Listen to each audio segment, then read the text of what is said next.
Good morning, 10th class. How are you, children? I hope you all the students will be fine. Children, as you know that I was explained to you in the last lecture. I was explained to you the chapter 6, and also I was explained the exercise 6.3. So today I will have to explain. I should have to explain today exercise 6.4, but I would not explain to exercise 6.4 because the remaining of the chapter of the question and because the remaining question of chapter 6 will you have to complete. आप complete करेंगे, वो कैसे आपको करना है वो आपकी responsibility है, क्योंकि अभी जितने भी क्वेश्चंस बचे हुए हैं वो सभी प्रूफ करने वाले हैं। और प्रूफ करने के जो नियम हैं वो मैंने आपको लास्ट के 2 वीडियो में बता रखे हैं ऑलरेडी। तो इन माय व्यू अब आपको क्या करना है कि मेरे ख्याल से अब आपको चैप्टर 7 स्टार्ट कर देना चाहिए। और जब आप चैप्टर 7 स्टार्ट करेंगे तो आप देखेंगे the name of this chapter is coordinate geometry. Coordinate geometry, इस पर 2 वर्ड आता है, एक ज्योमेट्री दूसरा कोऑर्डिनेट, जिसमें से आप ज्योमेट्री के बारे में बहुत अच्छे से जानते हैं। तो ज्योमेट्री क्या होती है, जिसमें हम लोग क्या पढ़ते हैं, ग्राफ के बारे में पढ़ते हैं। यानी कि कोऑर्डिनेट ज्योमेट्री में भी हम लोग पॉइंट्स के बारे में पढ़ेंगे, ग्राफ के बारे में ही पढ़ेंगे। क्लियर? किसके बारे में पढ़ना है हमें? ग्राफ के बारे में। तो हम ग्राफ के बारे में जब पढ़ते हैं, आपको पता है ग्राफ पे पढ़ने के लिए हमारे पास 2 एक्सिस होती हैं, यानी कि हमें यहाँ पर जो भी कुछ पढ़ना है वो 2 एक्सिस के बारे में पढ़ना है। तो जो 2 एक्सिस होती है उसका एक का नाम होता है एक्स और दूसरे का नाम होता है एक्स डैश। जो हमारी हॉरिजेंटल एक्सिस होती है इसको हम लोग एक्स डैश एक्सिस कहते हैं, और जो हमारी वर्टिकल एक्सिस होती है इसको हम लोग वाई डैश एक्सिस कहते हैं। आपको पता है यहाँ पर हमारे पास 4 कोऑर्डिनेट्स बनते हैं। 4 कोऑर्डिनेट्स जो होते हैं वो होता है फर्स्ट, सेकेंड, थर्ड, फोर्थ। ये 4 हमारे कोऑर्डिनेट्स बनते हैं यहाँ पे।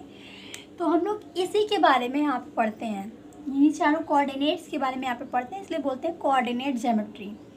आपको पता है जो यहाँ पे एक्स एक्सिस की वैल्यू होती है वो एक्सिस का होती है, वाई एक्सिस की वैल्यू को हम ऑर्डिनेट कहते हैं। यहाँ पे हमारे जो पॉइंट्स होते हैं वो दोनों प्लस प्लस होते हैं। इस तरह पे जो हमारा पॉइंट होता है वो नेगेटिव पॉजिटिव होता है। यहाँ का जो पॉइंट आता है वो दोनों ही नेगेटिव होता है, यानी माइनस माइनस आता है, और इसमें जो पॉजिटिव आता है साइन आता है वो पॉजिटिव और नेगेटिव का साइन आता है। ये बातें आपके लिए बहुत पुरानी हो गई हैं, ठीक है। तो आपको करना क्या है, अब इस चैप्टर में आपके लिए नया क्या है, आपको 2 पॉइंट दे दिया जाएगा। जैसे मान लीजिए आपको एक पॉइंट दे दिया जाए 1 2, आपका एक पॉइंट है 1 2 1 2, मतलब ये आपकी एक्सिस 1 1 2, यहाँ पर ये आपका एक पॉइंट है 1 2 1 2, ठीक है। और जो दूसरा आपका पॉइंट हो वो -3 और -3 हो, -3 इसी कोऑर्डिनेट में आएगा, इसीलिए मैंने आपको यहाँ पर राइट कर दिया है, ठीक। आपका एक पॉइंट ये और एक पॉइंट ये। अब आपको क्या करना है बच्चों, डिस्टेंस फार्मूला पढ़ना है। चैप्टर बहुत इजी है, बहुत ही जल्दी ख़त्म कर लेंगे आप। तो डिस्टेंस फार्मूला होता क्या है आपको वही देखना है, और हम लोग सॉल्व कैसे करेंगे डिस्टेंस फार्मूले से क्वेश्चंस को, और यूज़ कहाँ पे करना है। तो डिस्टेंस फार्मूला क्या होता है कि ये हमारी जो 2 वैल्यू है ना, एक वैल्यू ये और एक वैल्यू ये, इन्हीं के बीच की हमको यहाँ पर डिस्टेंस फाइंड करनी है। क्या फाइंड करनी है? Distance, D. जो डी फाइंड करेंगे वही हमारी डिस्टेंस है। और ये जो डी फाइंड करते हैं, देखो यहाँ पे जो हमारा पॉइंट है हम इसको पॉइंट नहीं बोलेंगे, इसको बोलेंगे x1 y1, और ये जो दूसरा पॉइंट होता है इसको बोलेंगे x2 और y2, क्योंकि 2 पॉइंट होते हैं, एक पॉइंट यहाँ था और एक पॉइंट यहाँ। तो कितने पॉइंट्स हो गए? तो यानी कि हम लोग फाइंड करेंगे द डिस्टेंस मतलब हाँ, डिस्टेंस बिटवीन 2 पॉइंट्स। आप लिखेंगे distance is equal to √x2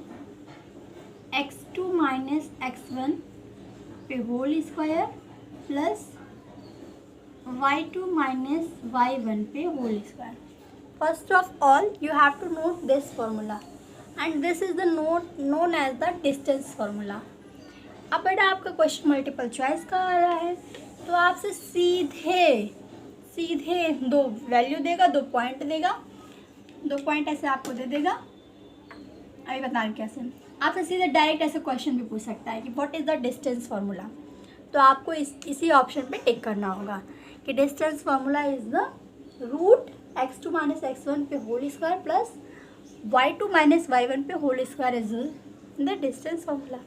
ठीक, अब बात यह देखिए क्वेश्चन कैसे सॉल्व करना है इस पर। तो चलिए देखिए क्वेश्चन कैसे करना है। ठीक है, तो क्वेश्चन को क्लियर करते हैं। अब देखिए जैसे आपकी बुक का एक क्वेश्चन है फर्स्ट ऑफ थर्ड, मैं आपको फर्स्ट ऑफ थर्ड एक्सप्लेन कर रही हूँ, बाकी सारे आप कर लेंगे। या देखिए फर्स्ट ऑफ, हाँ थर्ड ही देख लीजिए। फर्स्ट ऑफ थर्ड आपके पास एक पॉइंट है A, you have a point A comma B and the next is minus A comma minus B. और आपको क्या करना है, इन दोनों पॉइंट के बीच डिस्टेंस फाइंड करनी है। ये वही सेम क्वेश्चन हो गया। ए कॉमा बी, आपको पता है A comma B first coordinate में जाएगा और minus A comma minus B third coordinate में, यानी फर्स्ट कोऑर्डिनेट से थर्ड कोऑर्डिनेट के बीच की डिस्टेंस फाइंड करनी है। अब क्या करेंगे, first one we will write d is equal to under root, this is the x1 y1, it is x2 y2। Now we will write x2 minus x1 पे whole square plus y2 minus y1 पे whole square. Is it clear? ये आपकी क्या हो गई formula, ये आपका क्या हो गया फार्मूला। जो 2 पॉइंट दिया रहेगा, करना क्या है, जो 2 पॉइंट दिया रहेगा उस 2 पॉइंट में से एक को x1 मानेंगे, दूसरे को y1, एक को x2 मानेंगे, दूसरे को y2। क्यों? क्योंकि 2 पॉइंट है, 2 पॉइंट है तो 2 में से एक x1 और y1, x2 और y2। अगर एक ही पॉइंट होता है तो पहले वाले को x बोलते हैं, दूसरे वाले को y, यही तो ना। तो यहाँ पे मरा हो जाएगा। ठीक है, तो d इज इक्वल टू यहाँ पे क्या हो जाएगा, हम लिखेंगे x1 की जो वैल्यू है वो लिखेंगे, x2 की जो वैल्यू है वो लिखेंगे, या फिर x2 की मतलब सबकी वैल्यू को प्लेस करना है। x2 की वैल्यू क्या है, माइनस a, तो माइनस a, माइनस x1 की वैल्यू क्या है a, माइनस a, प्लस में y2 की वैल्यू माइनस b, और y1 की वैल्यू क्या है b, तो माइनस b पे स्क्वायर। अभी देखिए यहाँ पे क्या हो रहा है, ब्रैकेट के अंदर हमारा दोनों वैल्यू माइनस में है, तो हम क्या लिखेंगे, माइनस माइनस प्लस यानी माइनस 2a पे होल स्क्वायर, और माइनस माइनस प्लस यानी माइनस 2b पे होल स्क्वायर। इसको सॉल्व करेंगे ये हो जाएगा 4a स्क्वायर, और इसको सॉल्व करेंगे ये हो जाएगा 4b स्क्वायर। अब हम क्या देख रहे हैं, 4 का तो रूट निकल जाता है, लेकिन a स्क्वायर और प्लस b स्क्वायर इसका रूट नहीं निकलेगा। तो हम लोग क्या करेंगे, रूट को 4 को हम रूट से बाहर कर देंगे। पहली चीज़ हम 4 को कॉमन करेंगे। ठीक है, तो कॉमन जब करेंगे यहाँ पे क्या हो जाएगा, 4 under bracket a square plus b square. Clear? ये हो गया 4 under bracket a square plus b square. और 4 को जब रूट से बाहर करेंगे तो यहाँ पे क्या आ जाएगा, 2 कॉमन कर लिया तो हो गया यहाँ पे 4, दोनों जगह से कॉमन कर लिया। अब 4 का रूट तो निकल जाता है, इसलिए 4 को बाहर कर दिया, और इसका रूट नहीं निकलेगा तो इसलिए क्या हो जाएगा, 2 under root a square plus b square. और ये क्या हो जाएगा, डिस्टेंस बिटवीन जो आपके 2 पॉइंट गिवन है उसके। तो ये क्या हो जाएगा, ये आपका आंसर हो जाएगा। क्लियर? तब आपको क्या करना है, इसी तरीके से करना है। ठीक है, क्वेश्चन नंबर 2 देखिए, find the distance between 2 points 0 0 and 36,15। अब आपको क्या करना है, ऐसे ही 0 0 और 36,15 के बीच डिस्टेंस फाइंड करनी है। ठीक है, थर्ड नंबर में क्या कह रहा है, determine the points are collinear. अब देखो थर्ड नंबर में आपको पॉइंट दिया है और कह रहा है कि दिखाइए कि ये क्या है, कोलिनियर है। तो मैं आपको कोलिनियर की कंडीशन बता देती हूँ। इधर देखिए, कोलिनियर का मैं आपको कंडीशन बताऊंगी, क्वेश्चन आप सॉल्व करेंगे। ठीक है, थर्ड नंबर में क्या है, ये देखिए, ये थर्ड नंबर का सोल्यूशन ही है एक हिसाब से। क्लियर? यहाँ पर हमारे पास 3 पॉइंट है, we have given 3 points A, B और सी। अब वो पॉइंट क्या क्या है आप पॉइंट नोट कर लीजिए। ठीक है, कह रहा है आपको दिखाना है कि ये तीनों पॉइंट कोलिनियर हैं। अगर कोई भी पॉइंट कोलिनियर होगा, पहली बात आप यहाँ से एक पॉइंट, यहाँ से एक पॉइंट, यहाँ से इसके बीच की डिस्टेंस निकाल सकते हैं, मतलब यहाँ से निकलेगा D1। आप इसके बीच की डिस्टेंस निकाल सकते हैं, मतलब यहाँ से निकलेगा D2। और आप C और A के बीच की भी डिस्टेंस निकाल सकते हैं, मतलब यहाँ से निकलेगा D3। कैसे निकालेंगे? एक पॉइंट यहाँ पे है, एक पॉइंट यहाँ पे। देखो दो पॉइंट दिया ना, 1,5 2,3। तो 1,5 और 2,3 के बीच डिस्टेंस, 2,3 और -2,-11 के बीच की डिस्टेंस, दो डिस्टेंस हो गई। और जो थर्ड डिस्टेंस निकलेगी वो -2,-11 से 1,5 के बीच की, 3 डिस्टेंस आ गई। अगर ये पॉइंट्स कोलिनियर हैं, if these points are collinear, then you will also see that AC इज इक्वल टू AB प्लस BC। अगर ये कंडीशन फॉलो की तो इसका मतलब कि जो पॉइंट्स गिवन हैं वो कोलिनियर हैं। और अब आप इसको सॉल्व करेंगे, ठीक है? कैसे करेंगे? AB मतलब A और B के बीच की डिस्टेंस, BC मतलब B और C के बीच की डिस्टेंस, इन दोनों का सम आएगा वो AC के डिस्टेंस के इक्वल होगा। क्लियर? अभी क्या कह रहा है? Question number 4, check the whether points are vertex of an isosceles triangle. Third आप कर लेंगे ना आप, और थर्ड आपको इसी तरीके से करना है, डिस्टेंस फाइंड करना है और दो डिस्टेंस जो होगी वो एक के सम के बराबर रहेगी। अब देखिए फोर्थ नंबर में क्या है? फोर्थ नंबर में आपको एक चेक करना है कि जो मैंने आपको ट्रायंगल गिवन किया है वो आइसोसेलेस है। आइसोसेलेस का मतलब इसके दो साइड्स क्या है? इक्वल है।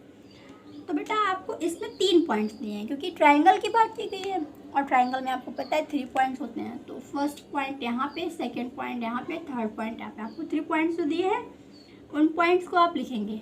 अब देखो ये आपका x1 y1 यहाँ से हो जाएगा, x2 y2 यहाँ से, x3 y3 यहाँ से, 3 पॉइंट्स हो गए। हम x1 y2 के x2 y2 के बीच डिस्टेंस निकालेंगे, D1 निकलेगा। क्लियर? इसके बीच की डिस्टेंस निकालेंगे, D2 निकलेगा। और इसके बीच की डिस्टेंस निकालेंगे, क्या निकलेगा? D3। क्लियर है? तो अब आपको क्या करना है, जब आप तीनों डिस्टेंस फाइंड करेंगे तो आप क्या देखेंगे कि कोई भी दो डिस्टेंस जो रहेगी, चाहे D1 बराबर रहे D2 के, या फिर D2 बराबर रहेगा D3 के, या फिर D3 बराबर रहेगा D1 के, लेकिन ये बराबर नहीं होंगे D2 के, और ये बराबर नहीं होंगे D1 के, और ये बराबर नहीं होंगे D3 के। तीनों में से कोई एक कंडीशन अगर फॉलो की तो इसका मतलब जो आपके पॉइंट्स हैं वो कोलिनियर हैं। आइसोसेलेस ट्रायंगल के पॉइंट्स हैं ये। दो डिस्टेंस बराबर हो, मतलब 3 पॉइंट्स दिया है, 3 पॉइंट्स से हम लोग क्या करेंगे? दो डिस्टेंस फाइंड करेंगे, और 3 पॉइंट से तीनों डिस्टेंस निकालेंगे। और जो डिस्टेंस निकालेंगे उसमें हम देखेंगे दो डिस्टेंस की वैल्यू इज इक्वल है, लेकिन थर्ड वाली वो कभी इक्वल नहीं होगी, ठीक है? क्योंकि ट्रायंगल, आइसोसेलेस ट्रायंगल की प्रॉपर्टी होती है कि उसकी दो साइड्स इक्वल होती है, इसलिए यहाँ पे दो डिस्टेंस भी इक्वल रहेगी। Is it clear? तो अब आपको क्या करना है, ऐसे ही और क्वेश्चंस भी करने हैं, और जो बचेगा उसको मैं नेक्स्ट क्लास में एक्सप्लेन करूँगी, ठीक है? Okay, bye bye, enjoy your day, have a good day to all.